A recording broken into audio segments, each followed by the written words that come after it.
Məslərin cəmlənməsi məslərin ismə aid olan xüsusiyyətlərindən biri kimi götürülmək olmaz.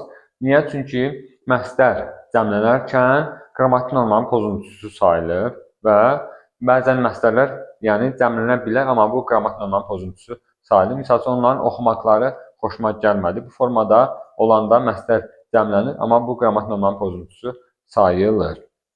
Məslərin cəmlənmə məslərə aid olmayan morfoloji xüsusiyyətdir və qrammatik normanın pozulması sayılır. Onların oxumaqlarını bəyənmədim.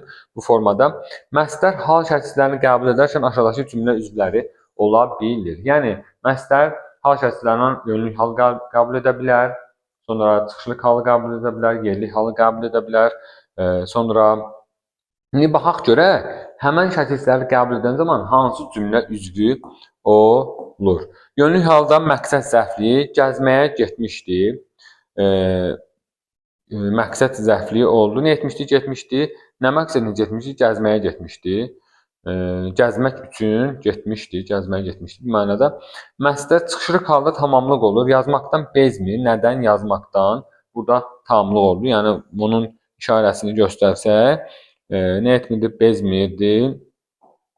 Nədən bezmirdi? Yazmaqdan.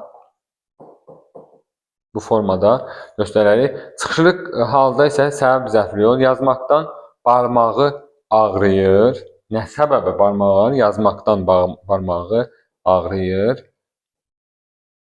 Burada dalğalı istədim, o da çəkə bilmədim.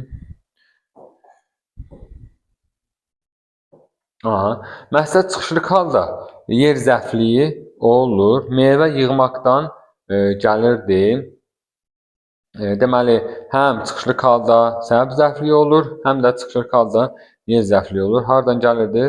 Meyvə yığmaqdan. Nədən gəlirdi? Meyvə yığmaqdan gəlirdi. Bu formada olur. Bu qədər məslər haqqında ümid edirəm izahlar xoşunuza gəldi, bəyəndiniz, yəni oradan müəyyən məlumatları mənimsəyə bildiniz. Növbəti videolarda görüşərik. Hələlik.